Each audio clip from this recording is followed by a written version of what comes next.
Oh, boo-hoo. She turned you down, shot down in flames. You turned to that wicked lady, alcohol. And you drank and drank and drank to wash your sorrows away. And now you're here at this moment in time, Saturday morning. Your head is throbbing. Your stomach is churning. Your Uncle Dave and your Uncle Kev are here for you. Yep. Because unlike Hardy, you don't want to find your best friend's Jack. Yes, we'll help you. He won't. It is time for your Saturday morning hangover cure, otherwise known as Sports Frenzy 2.0, the weekend edition. He's your Uncle Dave. He's your Uncle Kev. Get the greasy food going, the bacon, the eggs, the sausage. Get a couple aspirin, pound them down. Yep, and it is November 11th. Happy Veterans Day to all of those who have served. Thank you. Yes, thank you very, very much for your sacrifices. We appreciate it. Sometimes I know it doesn't seem like this country does, but we do. Absolutely. And so we salute you with rock. For those about to rock. Very nice. We salute you. I thought you'd appreciate that one. Yep, we're going to start off with the new review of the week, and then we're going to play catch up. Of course, last week, your Uncle Dave was off because of me. No fault of his. So the one new review we've got this week, and then we'll revisit the other stuff, is the brand new album from Dokken, Heaven Comes Down. And of course, the title of the album kind of references one of their older classic songs, When Heaven Comes Down. Yep. Very ballad heavy. Yeah, I mean, there's been a lot of publicity about this album in terms of Don Dokken talking about his voice, yeah, and how it's not the same as it used to be. And I happened to listen to this album, and then Spotify would bleed into older stuff, and you can tell the difference, obviously. Oh, big time.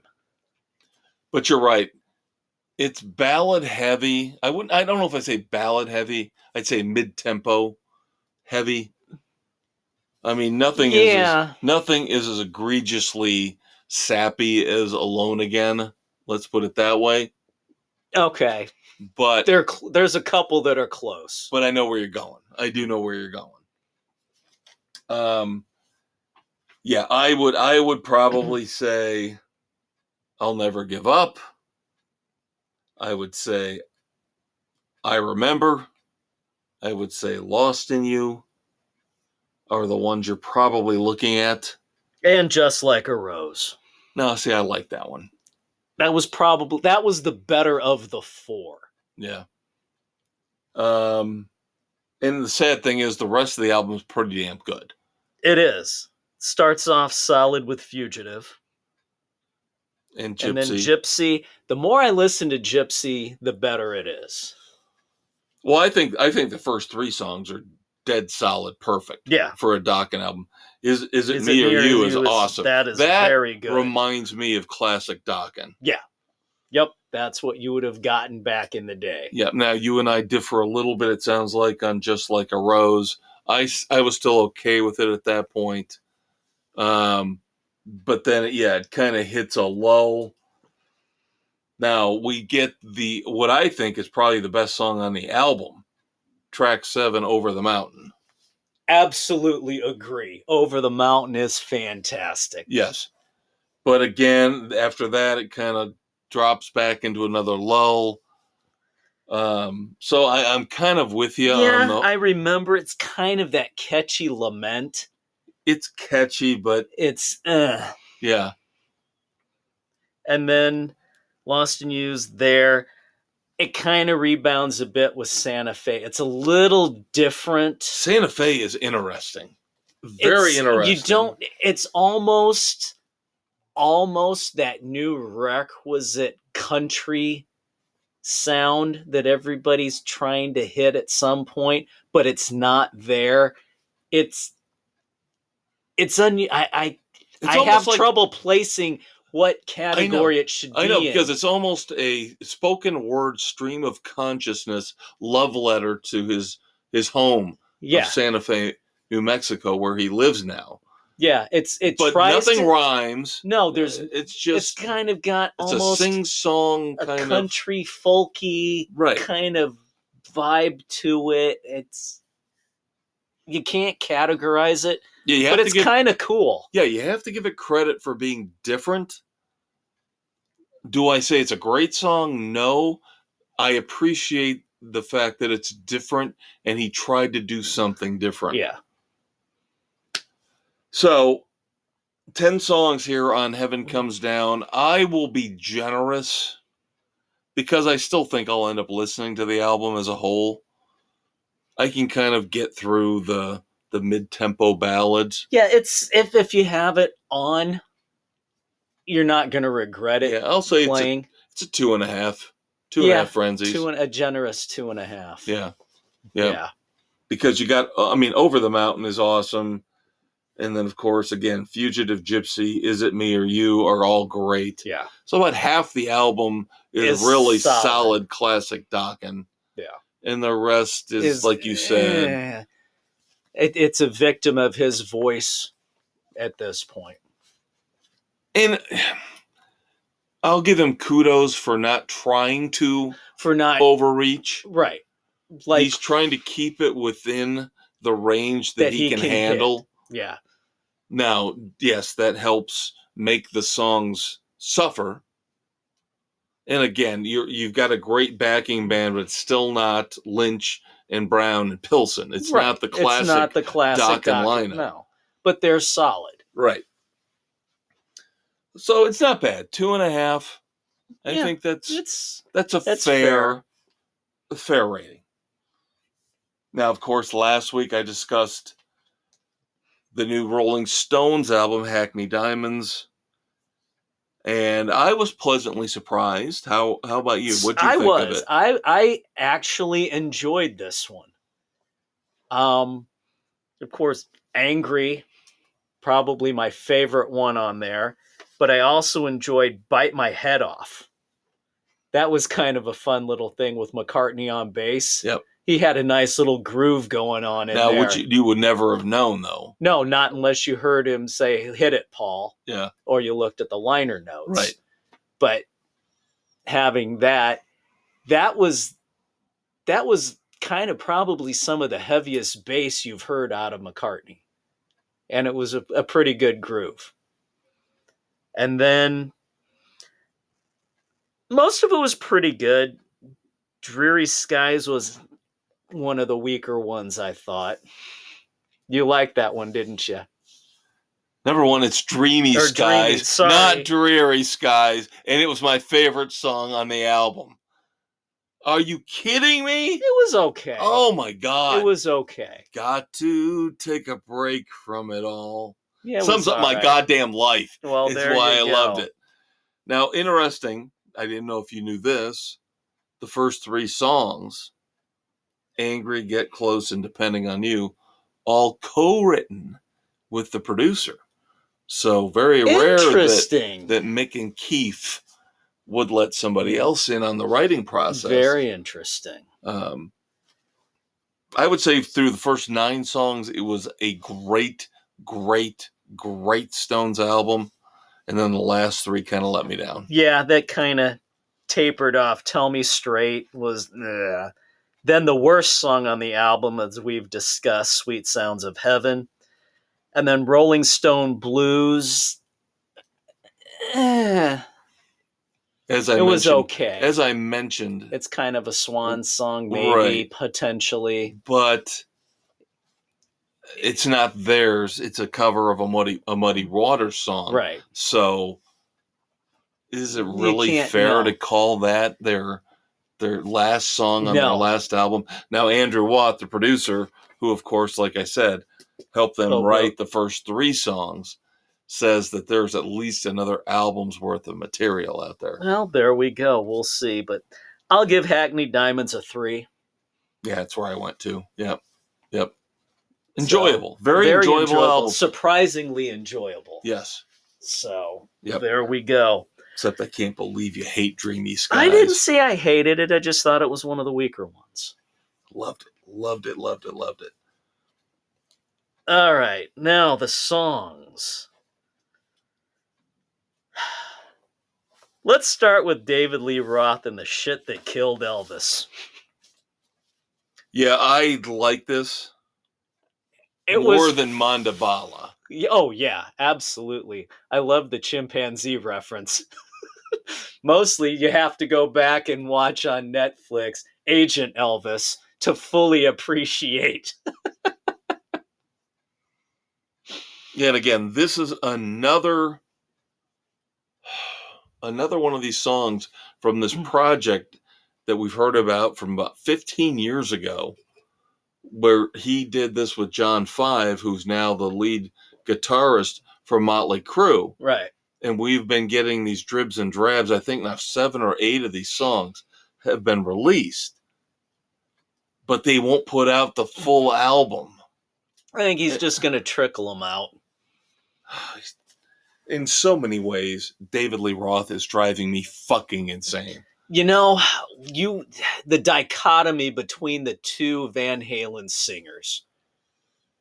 Dave just kind of bumbles and stumbles along, and Sammy is the consummate businessman. Yeah, but the thing is, they can both infuriate you. Yeah, because at the same... Yeah, because Sammy's such an egomaniacal control freak, and he talks out of both sides of his mouth. Now, over the last week, we've had news come out about both of them in regards to Van Halen. Number one, when I went on an absolute tirade about the fact that A Different Kind of Truth, the last Van Halen album, is not available on streaming, Wolfgang Van Halen came out last week and said that's because David Lee Roth doesn't like the album, so he won't allow it to be on streaming. Bullshit that you allow him to have that kind of control over it. Now, Sammy comes out, bitches and pisses and moans about the fact there's not been a Eddie Van Halen tribute concert established or set up. But then in the end, he says, but that's not my job. So they're both. They can both be douchebags. Yeah. And we've known that forever. Right. So there you go. Both of them, terrible cop-outs. Yeah. I don't like the album, so I'm not going to allow it to be on the streaming services. Yeah, you're screwing your fans. It's not my job to pull something together. Yeah. Bullshit. Both of you piss me off sometimes. I love you, but you both piss me off sometimes. Exactly. All right. Rolling in, Jimmy Buffett, University of Bourbon Street. Yeah, the new album is out. The final album is out. Yep. Equal Strain on All Parts. We reviewed Mozambique a couple weeks back, which is the last song on, which should be his last album. This is the first song on Equal Strain on All Parts. I don't know that it's strong enough to be the first song on the album. I like the lyrics. I don't like the execution. I agree to a point, but the more I listen to it, it grows on me. It does, but it could have been better. I think you're right. I don't think it's a lead-off track. No. I think it'd be better suited towards the back of the album. Yeah. But I got to give it 2.5. Oh, yeah. That's where I put it. Yeah. So, 2.5 there. And I do give The Shit That Kills Elvis 2.5. Just for the fun factor. Yeah, I think that's what I gave it. I'm trying to remember last week what I rated. I'm probably going to end up being a hypocrite and screwing up one or two of these ratings, but I think that's what maybe I went 3, but I'm not sure. But it's much more fun than most of the stuff he's put out lately. Yeah, definitely. All right, let's go Green Day. American Dream is Killing Me. Sorry. Oh, did I? Yeah. Yeah, sorry. This, like all Green Day songs, it's catchy, but it's a rehash of their past songs and lyrics. Yeah. Yeah, absolutely. It's weak writing. It's a cop out. There's nothing new. No, there's nothing new. And I listened to the new song. They've got a second single out now. When they announced the official tour dates Yeah, for the tour coming with Smashing Pumpkins and Rancid, yeah. they released "Look Ma No Brains," and I'm like, oh, this sounds like this could be a great. Same stuff. It's the same old Green Day over and over and over and over and over again. Listening to American Dream is killing me. I recognize lyrics from so many of their past songs. I can. I know, I'm exasperated with them. I can't, and I don't know if this goes back. I like the music and everything, but because they're weak lyrically, I don't think I can give it more than 1.5. I'll go week 2. I'll go a week 2. But I'm with you. I mean, I don't know if we're scarred because of our experience seeing them in concert. See, no, I still go back and listen to all their stuff. I still like their stuff. But and this is a frickin' rehash. And that tour that we saw them when we overpaid for tickets and Billy Joe, all he wanted to do was say, fuck Trump, fuck Trump, fuck Trump. Where we could have gotten 5 more songs out of him if he wouldn't have been on his stupid That rants. album, Revolution Radio, I loved. Yeah. I loved Revolution Radio. This stuff is nowhere even close to being as good as that. And Revolution Radio, as much as I liked it, it still wasn't as good as American Idiot. Or Dookie, or yeah. Yeah. So, I don't know. Yeah, this just sounds like a band that has run out of new ideas. Yeah. And boy, and like I said, I jumped ahead and listened to the second single, and it doesn't get any better. It just doesn't get any better. That's sad. Now, wrapping up with Roadhouse Blues, the cover by the Black Moods. Damn, they nailed this one. Yep, along with Diamante and, of course, the original guitarist for the Doors, Robbie Krieger. Yeah, this was fan-freaking-tastic. It's the Black Moods. What do you expect? It is. 3.5. I think I said last week. I can't go 4 because it's a cover. Right. No, I get that. I get that completely. But I tried to explain to the kids last week that originally we considered our house band, to be The Offspring. Right. Because of Come Out and Play. Yeah, and then it kind of shifted and changed. We had the Hives in there, and then we wanted the Black Moods. I think the Black Moods are now our house band. Rival Sons is giving them a run. Yeah, I'm with you on that. That's true. That's true. But this is awesome. This is awesome. fan-freaking-tastic. I'm looking forward to the new album. Yep. I don't think I went 3.5, though. I think I went 3.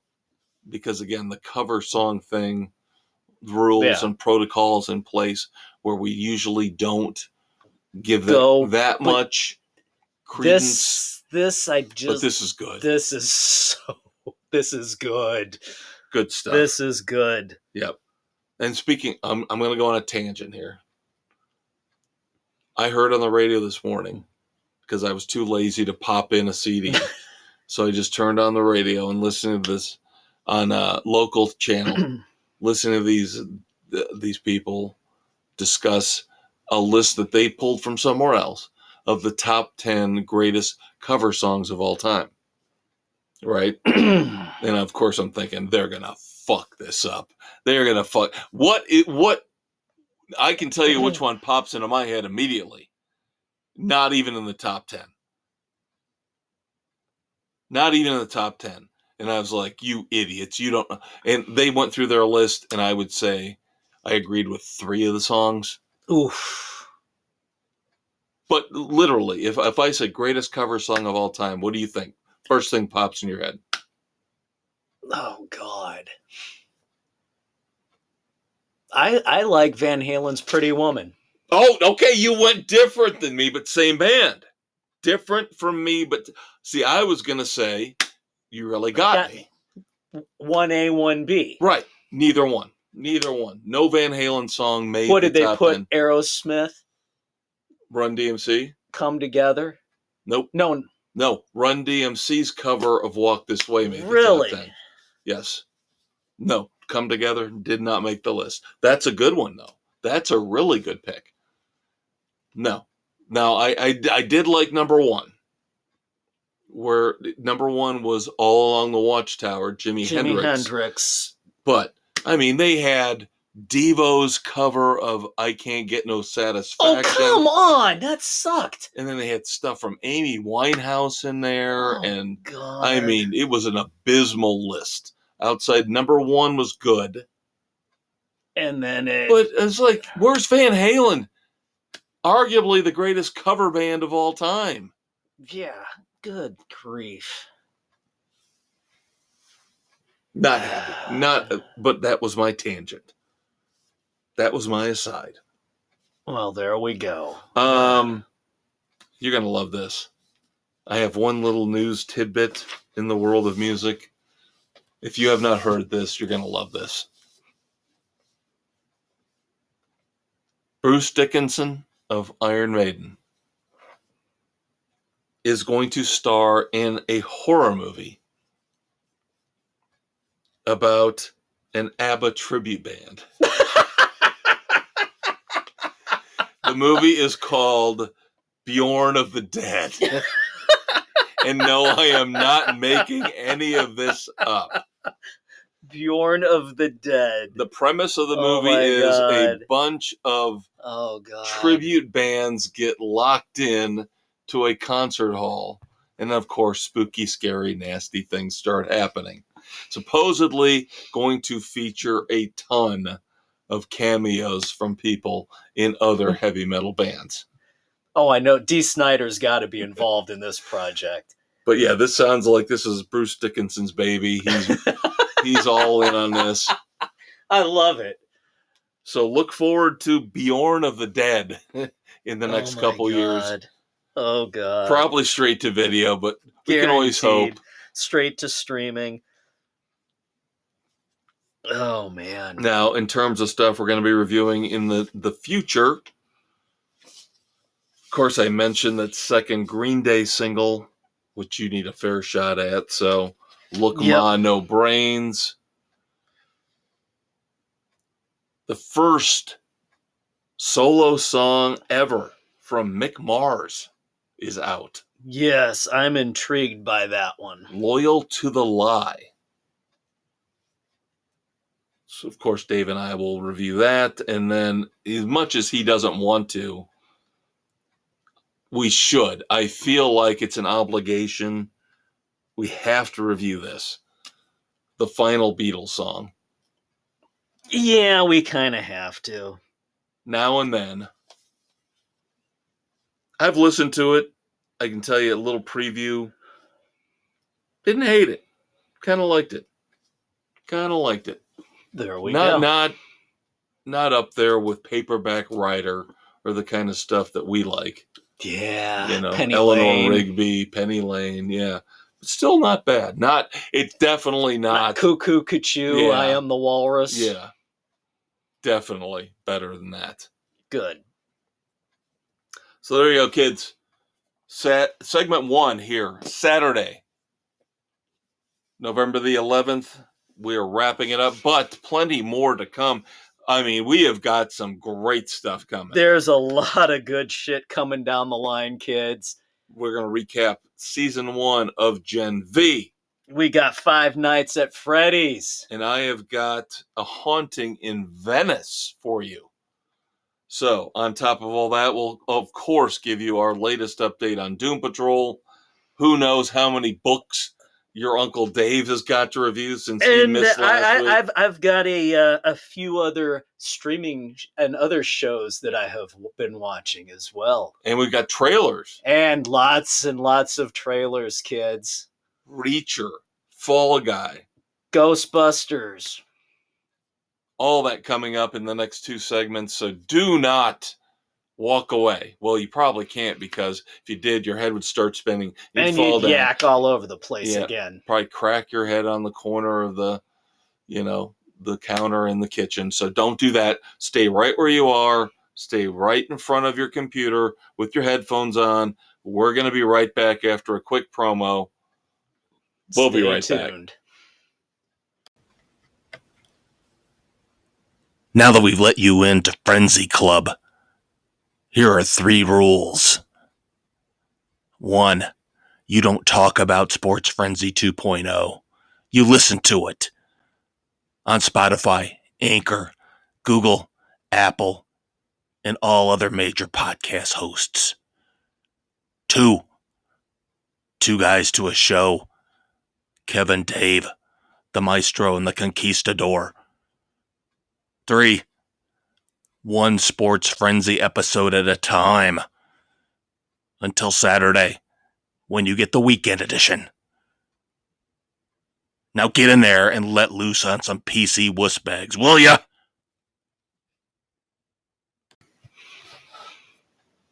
All right, kids, welcome back. Second segment of the weekend edition of Sports Frenzy 2.0 on Spotify, Google, Radio Public, Pocket Cast, Apple, Overcast, Castbox, Amazon, Audible, and iHeart Sports Frenzy, baby. Otherwise known as iHeartRadio. I still can't get that Stitcher vibe going yet. I know. And at some point, we're going to record new promos. Yep. And we're gonna streamline things. But thank you to everybody for giving us a little bit of bump here recently with our listener base. So we're happy for that. Yep, we appreciate that. As I said, segment 2, talking movies with your Uncle Kev, the Maestro. And your Uncle Dave, the Conquistador. Now we have to play catch up here as well, because I reviewed Five Nights at Freddy's last week, but I didn't get into a lot of detail because I was going to wait for your Uncle Dave so we could do our usual wit and banter and arguing. But I do have another brand new movie review after this. So let's recap Five Nights at Freddy's, the phenomenon, which somehow succeeded not only at the box office, but day and date on Peacock, which doesn't usually happen. No, this thing blew up first weekend.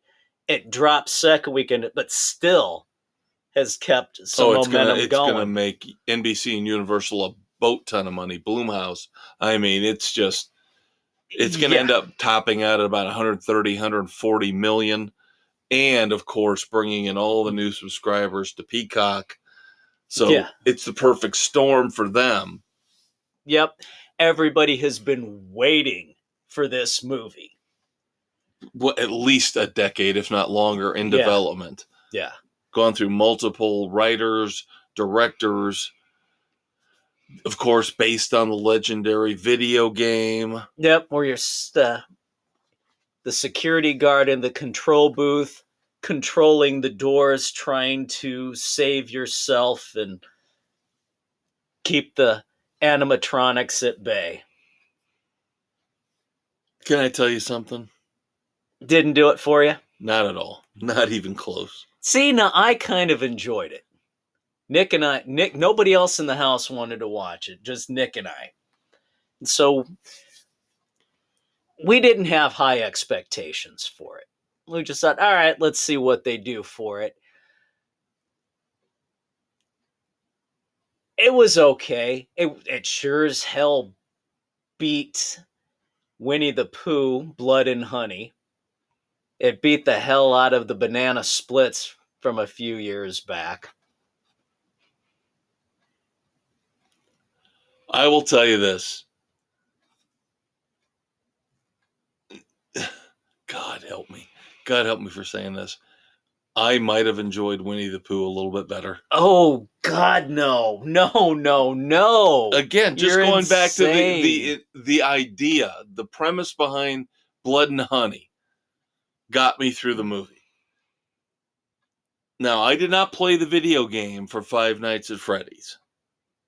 So I don't get all that, if the references or the in-jokes or that kind of stuff. But Jesus, I don't understand the appeal of it.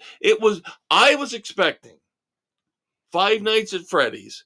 I was expecting these people to get locked in For 5 nights and trying to survive. trying to survive inside this Chuck E. Cheese from hell.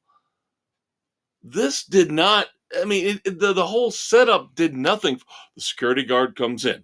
Creepy things happen. He leaves, he goes home, he brings his daughter. Security guard goes in. Security guard leaves. There's no menace. There's no danger to. Now, the weird thing is the one scene where all of a sudden the animatronic characters can move across town and act like they're Jason Voorhees or Michael Myers. It made no sense to me whatsoever. No sense whatsoever. See, now I appreciated the underlying storyline of him trying to reconcile with his brother being kidnapped. And then realizing I have the opportunity to save my little sister when I couldn't save my brother. Okay. The redemption story in there. Okay. I didn't get it. I understand where you're going with it, but emotionally, didn't do it for me. Just didn't do it for me at all. Now, Nick and I discussed it afterwards. We both would give it a 3. A week 3! A week 3! Oh my We liked God! it. We liked it. We got the pieces into what they were trying to do. Wow. 3? Yeah. Oh my God. No, I'm at 1.5. It worked. It worked for us. I'm on Team Blood and Honey, baby. I will go with that. And I didn't like it. People understand. I didn't like Winnie the Pooh, Blood and Honey. But again, I will take the premise, the idea, the creativity. Again, I didn't understand. Five Nights at Freddy's could have had something better. My idea is better.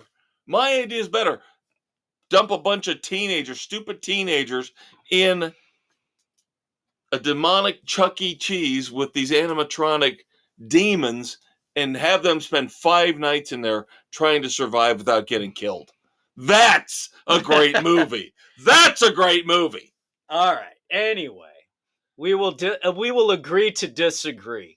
Wow. I will recommend it. He won't. There you go. All right, but what I will recommend is my movie review for the week. On Hulu right now, recently in theaters, the third turn as Hercule Poirot. How much did Hulu pay to get that exclusive? I think that's a Disney production. So I think that's how they got it. And it's a quick turn. You're right. It's a very quick turn from the movie theaters into Hulu. Because it was barely in the theaters. Right. So we didn't get a chance to go see it. Yep. That's what pisses me off. It was like a weekend? Maybe 2? It made over $40 million. So it was out there for a little while. But you're right. It's a week or 2. That was it. A very quick turnaround. But exclusively on Hulu right now is A Haunting in Venice. Again, Kenneth Branagh's third turn after Murder on the Orient Express and Death on the Nile. Now his third attempt at Hercule Poirot. And I'll tell you what, I like this one a lot more than Death on the Nile. A lot more. Yeah, Death on the Nile was kind of weak. Yeah. This was much better. Much, much better. Starts off, and again, I will only tell you the first 5-10 minutes. The premise, the setup. Hercule Poirot is in Venice, wants nothing to do with investigating any crimes, any mysteries anymore. He just wants to be left alone. He hates people. He's got a personal bodyguard to keep people away. I can relate to hating people. Then, of course, he has an old friend stop by and drag him out to a Halloween party, which features a bunch of orphans in a haunted house.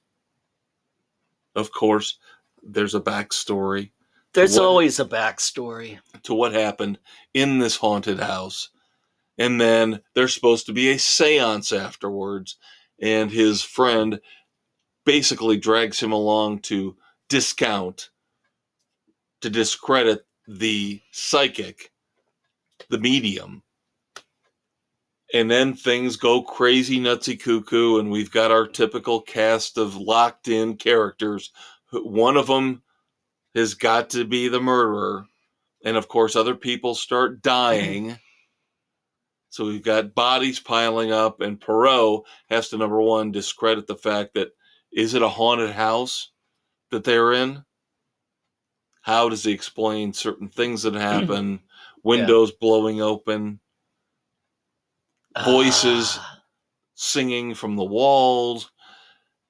And it's a great movie. I loved it. I loved it. I thought it was, again, much better, much more well done than Death on the Nile. This is more of your closed room, typical Agatha Christie type mystery.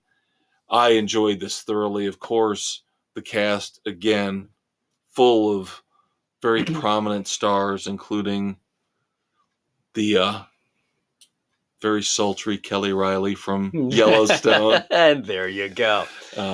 Michelle Yeoh is in it, of course, from Everything Everywhere All at Once. Tina Fey is in it. Jamie Dornan. So it's got again, another significant cast like the other two. Yeah. But I think this one, I can't speak for the Murder on the Orient Express. I have not watched the new one, only watched the old one. But comparing this to at least Death on the Nile, this is much, much better. This is a very strong three frenzies for me. Very cool. You know, listening to that, it kind of leads me to want to revisit one if it can be found for a story time. Murder by Death.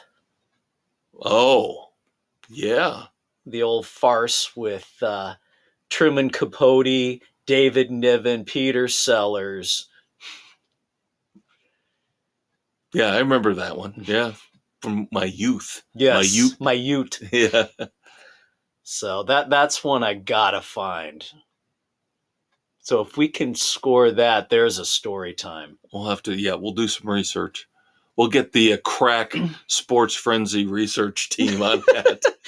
Yeah, that's us, by the way. Yeah. Now, we have trailers this week. Yes. Very big, very... do. Oh, no, we were told, unless they solve the actors' strike, we're not going to get trailers. Nothing's coming out. No new stuff's coming out. Bull crap. It doesn't sound like it. Doesn't look like it based on these trailers that have come out in the last week. Yeah, and we're got a lot for TV streaming stuff. We've got, oh my God, the movie's coming. Which one you want to hit first? Fall Guy. The Fall Guy. Because Dave and I, number one, here's the interesting thing. Dave and I, of course, both grew up with the Lee Majors awesome TV Heather show. Locklear. Yep.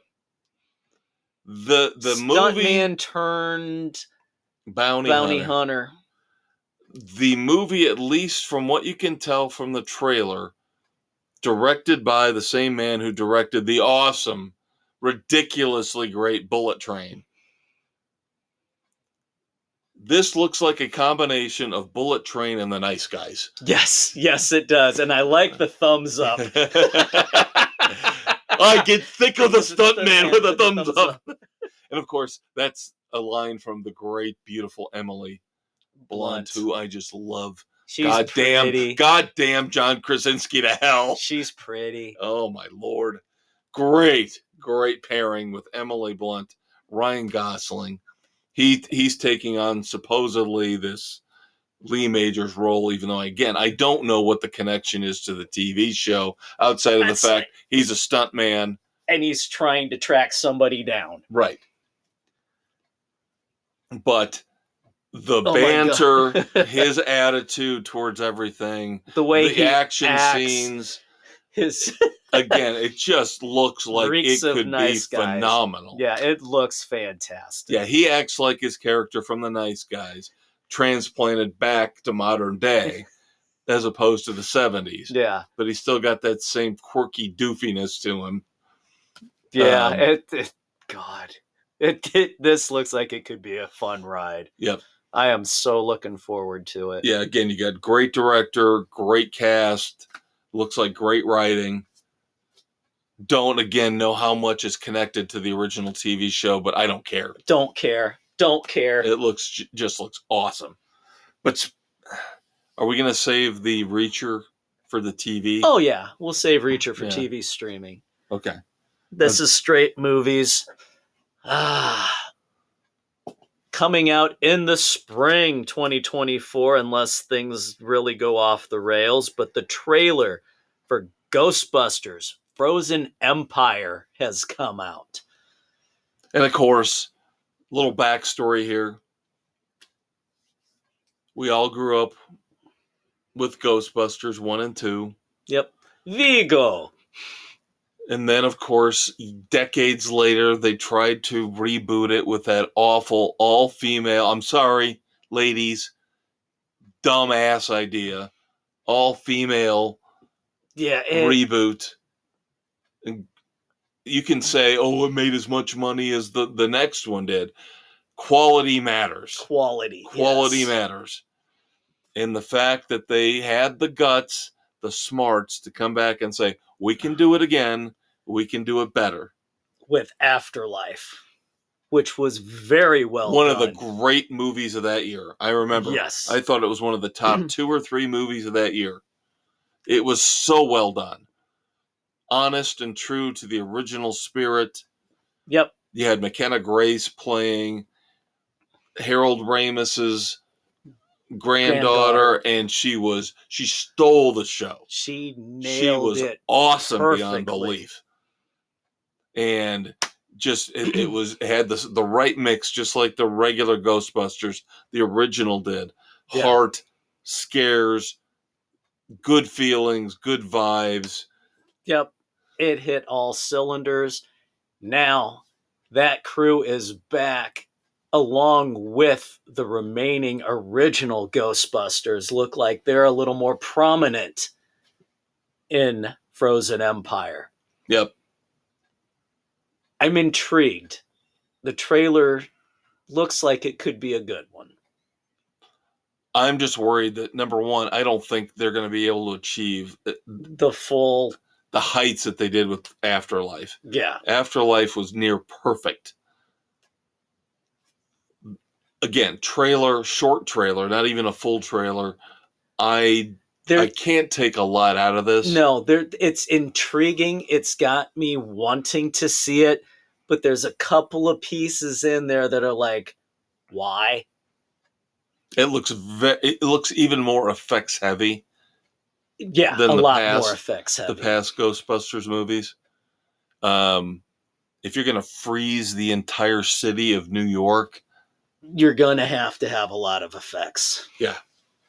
Yeah, so we'll see. I liked how it opened, the trailer. I liked the setup, the premise. Very nice seeing the freezing come up to the Ghostbusters headquarters. But after that, I was like, okay, now we got Paul Rudd. I'm sorry, I'm not a big Paul Rudd guy. Patton Oswalt. Yeah, he's another one I could do without. Yeah. So, I mean, Rudd, you figured we're gonna have him because of his role in the first in Afterlife.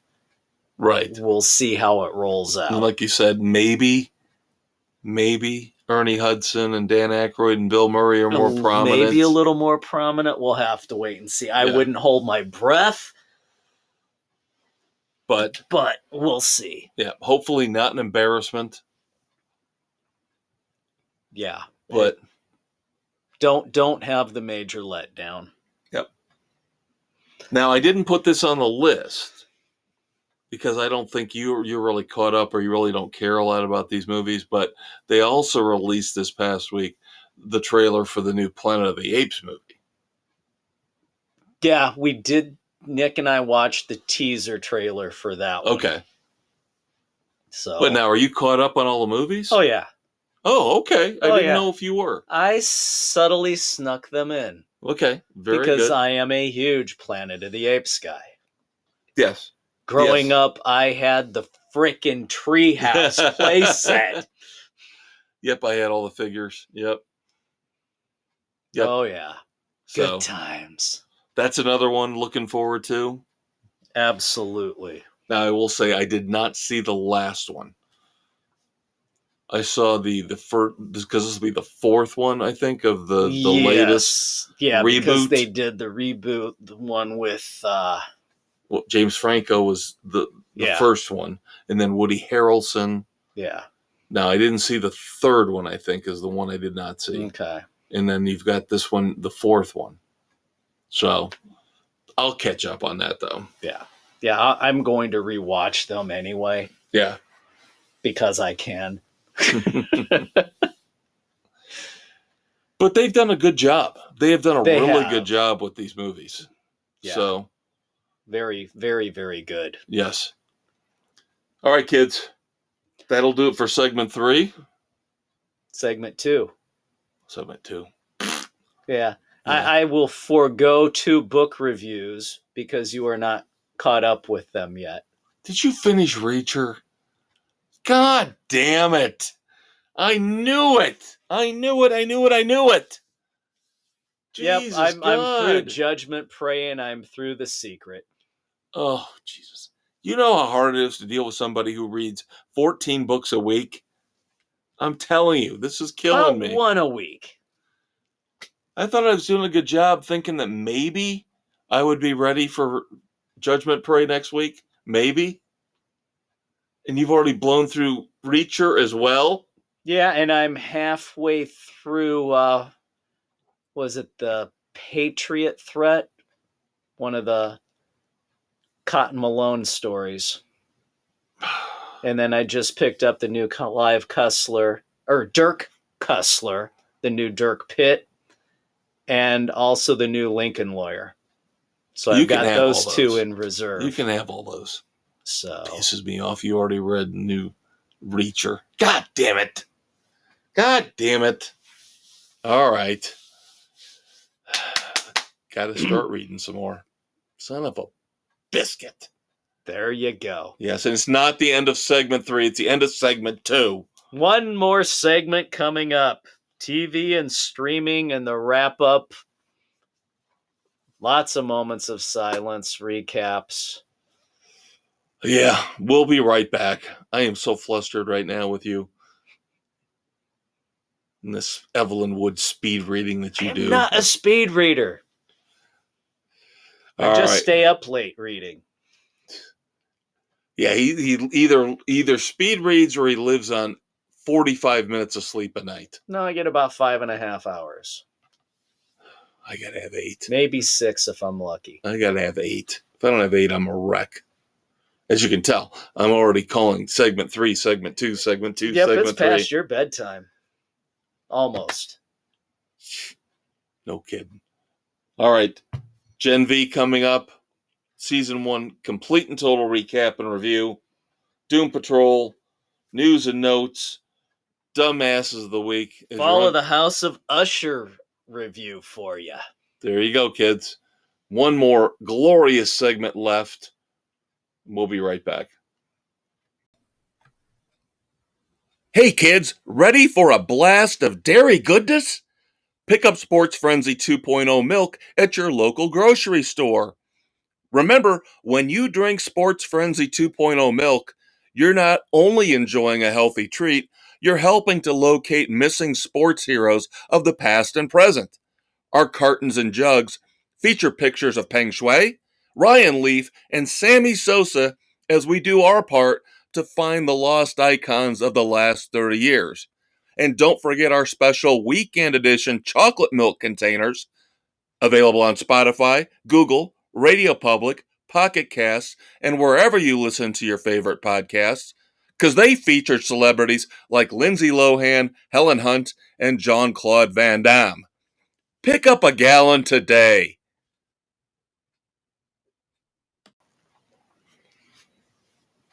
All right, hopefully you are now up and about a little bit, maybe not staggering, shuffling.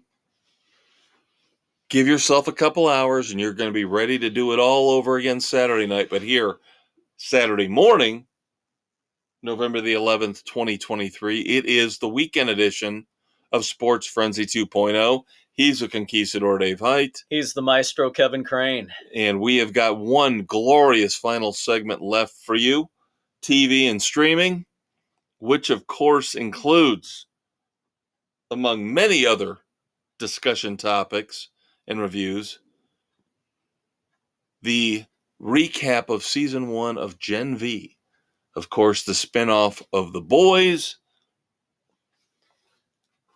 Already renewed for season 2. And of course, the final episode, which aired last week, had a couple special guest appearances towards the end. Yep. And in the Boys universe, season 4 of The Boys, the first episode happens within days of what happened at Godalkin University at the tail end of Gen V. I'm not going to say that Gen V is as good as The Boys. It's not as good as The Boys. The Boys is much more edgy, much more subversive. I think you like the characters more or hate the characters more, which gives it a different tension, a different edge. Yeah, there's a different vibe to it. However, I will say the dream sequence, I guess you would call it, with Soldier Boy, reading through it, Ackles' whole thing was ad-libbed. Really? Yep. Wow. That disgusting, profane little rant. Yes. Yeah. I read the backstory on that one, and that his whole little rant was improv. Disgusting, filthy-minded individual. Maybe that's why we like him so much. Well, of course, Eric Kripke have brought him in. Of course, Eric Kripke, one of the masterminds behind Supernatural. Yeah, that's why you still have Robert Singer running for president. But again, I don't think Gen V is nearly as good as the Mothership. No, but it's how still often good. does it's it still happen? solid. How often does the spinoff match the original? Yeah, and what you hope for is it doesn't come off as an embarrassment, a money grab. Yeah, and this didn't. The base storyline of what transpires fully ties into the universe. Yep. It's solid. It's good. And of course, we could also, again, make a comparison in terms of spin-offs that failed to Eric Kripke, Supernatural, and the Winchesters. The Winchesters was more on Ackles. That was his baby. Yep. Yeah, and it just was not good. And I think the CW pigeonholed him into... Well, and the CW was in all-out PC... Well, they were in a transition mode, too. Yeah. If you look at where they are now, and we'll get to more of them in a minute, the change in ownership has now shifted the CW entirely. They don't want... In my opinion, from what I've seen, they don't want anything to do with scripted TV anymore. No, they don't. They're trying to get sports and reality is all they want. Yeah. They're going, I don't want to say low budget because of the money they've probably shelled out for a lot of these sports licenses, but I don't think they want anything to do with superheroes anymore. They don't want No. anything to do with supernatural. You know, I Yeah. think they're done with that stuff. So, again, I don't think the characters in Gen V are as engaging as the characters in The Boys. No, they're not. They didn't really come out and wow you and make you really want to root for them or hate them. Yeah, that's They're the thing. just kind of milquetoast. There's nobody in there that's polarizing one way or the other. Yeah, they're just kind of there. You kind of, as we get towards the end of the first season, especially the last episode, you see who they're setting up to be the villains, who they're setting up to be the heroes, and I don't have strong feelings either way. Yeah, I can see where the villains are kind of righteous in their cause, yeah, but of course, you also root for the good guys to make sure that we don't want innocent people getting slaughtered yeah. in the name of a cause. Yeah, it's decent, but it's not as fantastic as The Boys. Yeah, I'll give it a week 3. Yeah, 3 frenzies. yeah. It's worth watching, and you need to watch it. Yes. You have to, because it all ties in. Yep. Then, of course, we know next year we're going to get season 4 of The Boys. So that's all good. Yep. Just waiting. All right. I had one that we wound up watching. Another Netflix, Fall of the House of Usher. An 8-episode series, just one season, starring the beautiful Carla Gugino. She's pretty. Bruce Greenwood, Mary McDonnell, Henry Thomas, and another slew of cast. Greenwood and McDonnell, brother and sister, the Ushers, whose father co-started a company, got pushed out. Mom was made a secretary. She went slowly insane. And the kids' quest to try and retake over the company, and the deal with the devil that's played by Miss Gugino, where they get all the success and fame, but at the end of their lives, the Usher name, all their offspring come to an end. Live now, let the next generation pay the price. And the descent into madness, and how it all reveals, and the tragedies that befall the Usher family amidst the lawsuits. Very intriguing, very well done. I give it a solid 3.5. Now, see, this one. And Mark Hamill as the family lawyer is awesome. Now, see, as opposed to the fact that I think you're outright crazy about your views on Five Nights at Freddy's in the last segment, this intrigues me. The fact that you give this a positive review makes me want to watch it. Yeah. This one, all the episodes named after Poe stories. Murder on the Rue Morgue. You've got the Mask of Red Death, the Raven, the Pit and the Pendulum. It's all there lined up for you. Yep.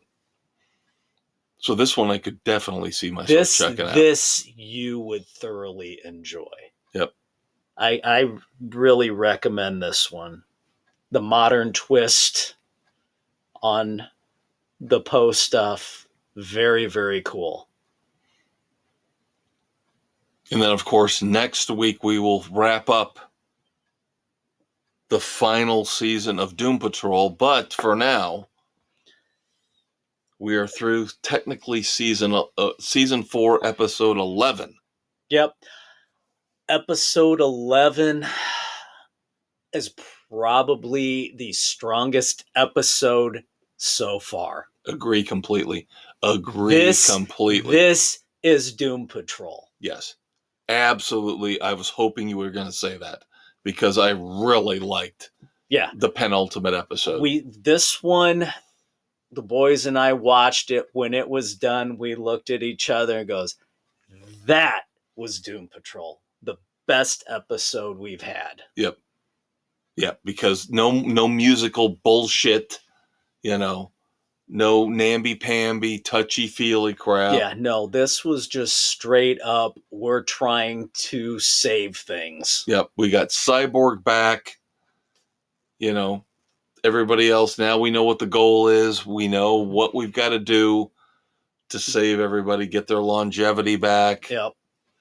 We get the cameos from Niles Calder. Yes, I agree completely. Agree completely. This is what we've been missing through most of this stretched out season 4. So hopefully the final episode coming, well, when this hits, not as we tape, but when this episode hits, the final episode of Doom Patrol will be out there for you to watch. And we will, of course... We'll recap it for you. Season 4 complete review next week for you on the weekend edition. Yep. And we hinted at the trailer earlier.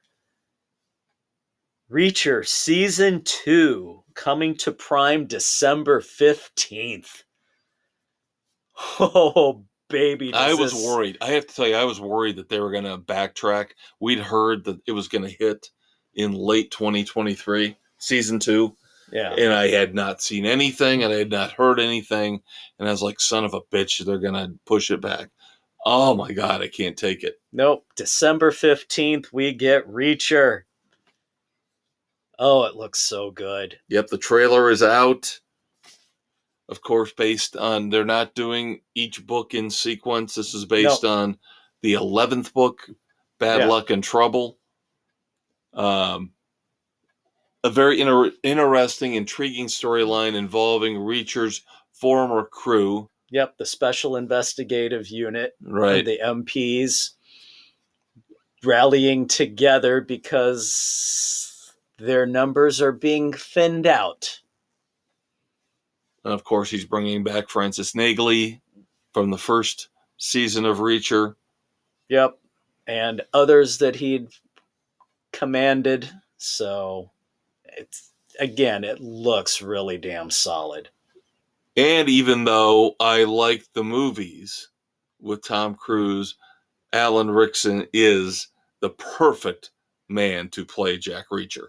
Absolutely. Physically and attitude-wise. Yeah. Abso-frickin-lutely. All right. Other news in TV and in other mediums. The shakeup with the WWE continues. Dun, dun, dun. We talked about the CW and how they have moved away from scripted TV. The Flash and Legends of Tomorrow and Arrow and Supernatural. Stargirl.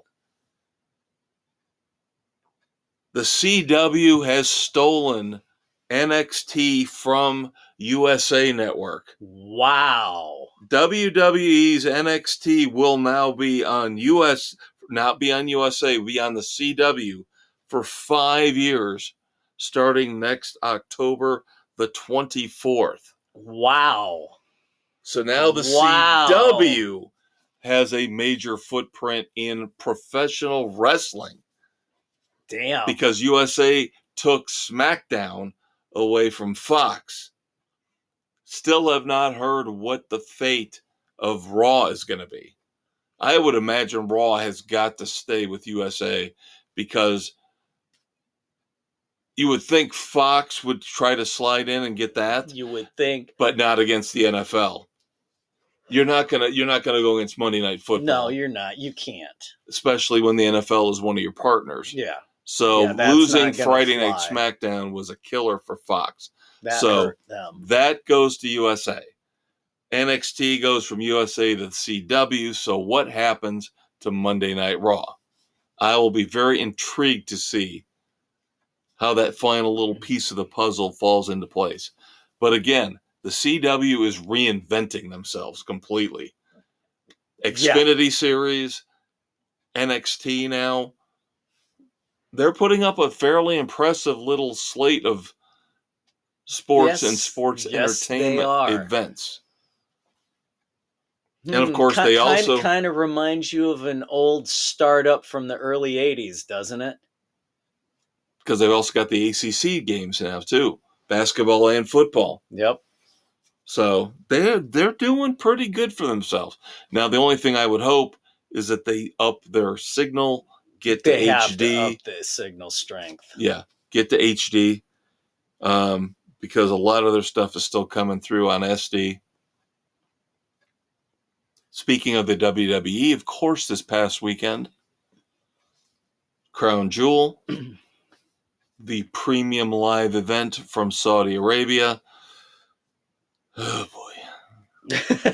Not impressed, were you? No, I was really looking forward to the fact that LA Knight, the hottest wrestler out there right now in terms of hype, got a little bit of that Macho Man kind of charisma going. He got the title match against Roman Reigns, and I thought maybe, but I think they said too soon. So Reigns is still the champion. Five belts on the line, 5 championships on the line. Only one changed hands. And how many matches has Reigns had here in 2023? Was that like his 4th? Maybe. Maybe. You're being generous. Let's put it that way. Maybe. He has basically taken off almost the entire year. That's unacceptable in wrestling. That is absolutely pathetic that they let him get away with that. I don't know what's going on behind the scenes. I don't know if he's been injured. I don't know. It doesn't matter. But yeah, he is definitely not wrestled that much. He hasn't made appearances. I mean, my God, how many times he's taken weeks off at a time from SmackDown. These guys hurt and they still wrestled every freaking week. And the thing is, when they split the title back again, and Seth Rollins took over the World Heavyweight title, and of course Reigns has got the Universal title, Rollins is out there every week, fighting or at least making appearances. Yeah, Reigns takes 3 weeks off at a time. That's not acceptable. I think the end is coming for him. It has to, because that's not a good look. And of course, the bad thing was the one title that changed hands. Logan Paul won the U.S. heavyweight title. The social media icon. The doofus. The man you just want to punch in the face over and over and over and over and over again for being such an arrogant prick. And we're not talking about his wrestling persona. That's how he is in real life. That's how his family is in real life. Yeah. They are the reason why social media sucks, is because people like that end up being multimillionaires for doing nothing. Oh, kind of like the Kardashians? Exactly. The Paul family are the male Kardashians.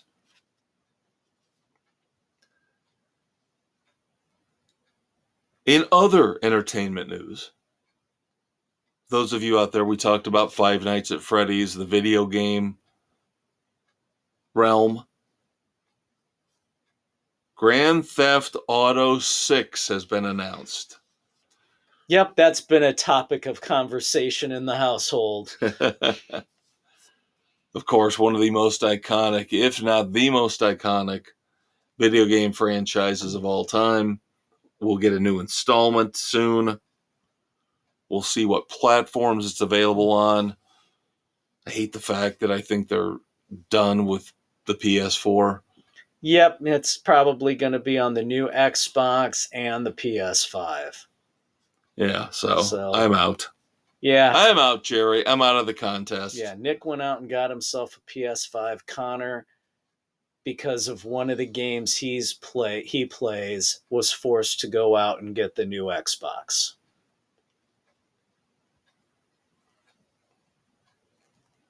In the world of amusement parks, I don't know if you heard this. Big merger. Cedar Fair, which owns Cedar Point, Kings Island, and Six Flags, have merged in an $8 billion deal, creating a mega amusement park Conglomerate. titan. I mean, Jesus God. That's major. Outside of Disney, you took the two biggest companies and slapped them together. Yeah. That's crazy. Yes, I've been to Cedar Point. I've been to Kings Island. I've been to Six Flags Great America outside of Chicago. I've been to Six Flags over Texas. Exactly. And now that's all under the same umbrella. Absolutely crazy. Before we move on to Moments of Silence, I did want to bring up my Clint Eastwood Badass of the Week, tying back into a minute ago with WWE Crown Jewel, believe it or not. And a man that I have ridiculed and ripped apart multiple times over the past couple years, because, of course, he is a bitch, a whore for China. He conveniently decides to start wrestling again when the Hollywood actors go on strike, so he can't do Peacemaker or do any. Mr. John Cena. I will give John Cena credit for this, and I will call him out as my badass of the week. It takes a lot of guts, a lot of humility at Crown Jewel, which is supposedly looking like his quote-unquote last match. He let Solo Sikoa beat the living, breathing shit out of him. Really? It was not the heroic last match victory you would expect. He got his ass handed to him. Wow. And I got to give him credit. That takes a lot of guts, a lot of humility to go out like that. Yeah. Where you're letting the next generation basically step all over your nads, your face. Yeah. You know. Well, that harkens back to WrestleMania with Hulk Hogan and Andre the Giant, because they didn't know what way was Andre going to go. And it wasn't until the moment in the match where he gave the nod to Hogan that, yeah, I'm going to let you body slam me. Because if he wouldn't have allowed it, it wasn't going to happen. Right. So again, kudos. It again takes a lot of guts to go out that way. Yeah. Go out getting beat and saying, I'm passing the torch, basically, to the next generation. Now, in terms of moment of silence, it's more about revisiting, I think, what we talked about last week, or what I talked about.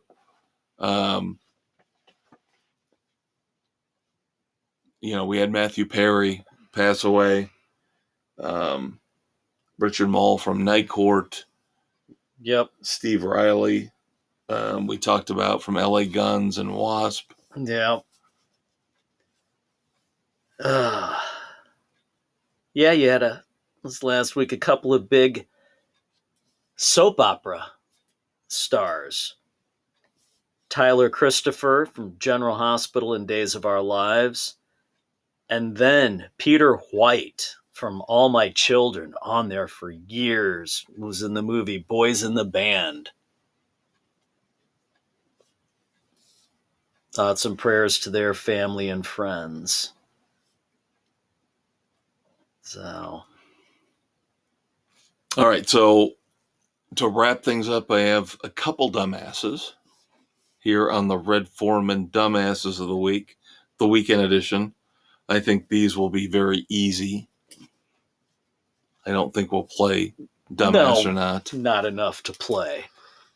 Let's start off with something that should piss you off because it pisses me off beyond belief. Everything pisses me off, but that's Okay, besides the what point. do you and I always say about classic movies? Great classic movies. Don't remake them. Let them stand as their own. Come up with a new damn idea. And even though we say this, they've tried it with and succeeded to a point with the Magnificent Seven. That right? was the rare exception. Rare exception. Well, let's look at one where they rebooted it, remade it. I didn't necessarily like it. You might have. And they're going to do it again. What is the greatest football movie of all time? Longest Yard. They're going to remake it again. Not a third damn time. No. Paramount has announced they for have already God's got sakes. another remake of The Longest Yard. You don't need in to the do works. it again. Just stop the stupidity. We always talk about the fact that Hollywood has no new ideas. Oh my God. That is so bad. And again, I wasn't a huge fan. I didn't want them to touch the original because it's so precious to me. It's awesome. It is the greatest football movie of all time. And then Adam Sandler can redo it. No, come on. Come on. It wasn't horrible, No, but it it wasn't a still disaster, didn't but- touch the original. Right. The original was darker. Yeah. Just unbelievably well done. And now we're going to do it again. Gee, why don't we just redo Gator? I'm still waiting for them to try to redo The Godfather. You know, let's really get into the Untouchables. Yeah. I don't know if you saw the video on Halloween. Have you heard of the band Whiskey Myers at all? I've heard the name. Okay, one of their band members, Cody Tate, had a huge bowl of candy sitting outside his house. And of course, he had one of those doorbell cameras. Yeah. And so basically had the whole take one, please, Yeah. leave some for the rest. Video showing a trio of mothers with their kids coming in and just taking everything, handfuls upon handfuls upon handfuls. Not cool. And the sad thing is, I still have not heard. If I was in that neighborhood, because you goddamn well know, the people in that neighborhood know these women, know who they are, know his house, know Cody Tate's house. Nobody's been shaming these women. Nobody's called them out. Nobody has exposed them by name, saying these three bitches are terrible examples of mothers, terrible examples of women, terrible examples of human beings. I hate people. The disgusting video. I mean, it's just It's pathetic. sickening how they're just taking the candy, taking the candy, taking the candy. Me. Entitled asshats. Ultimate dumbasses. And finally, to wrap up the weekend edition, one of our favorite dumbasses, who's already got a seat, his name stenciled on the back in the Sports Frenzy Plane of Doom. That would be one Roger Waters of Pink Floyd. Because he can't keep his mouth shut. Because he's an asshole.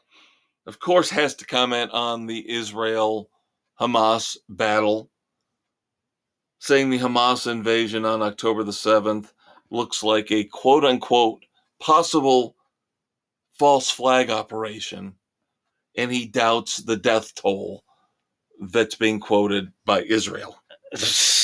The man is a complete moron.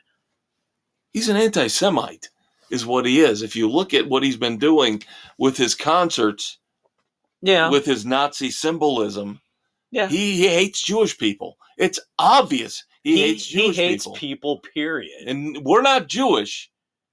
I just find it mind-boggling how all of a sudden everybody hates Jewish people. I don't get it. I just don't get it. I've never got it. If people were like this about black people or Hispanic people, They'd be thrown in jail on hate crime violations. But somehow the Jewish people get to be just despised and ridiculed, and that's okay. It's never okay to do that to any group. What's okay is the weekend edition. We'll check you out next week, kids. See ya. Bum-ba-dee-da, bum-ba-dee-da, bum-ba-dee-da. Happy trails to you until we meet again. Happy trails to you. Keep smiling until then. Who cares about the clouds when we're together? Just sing a song and think about sunny weather.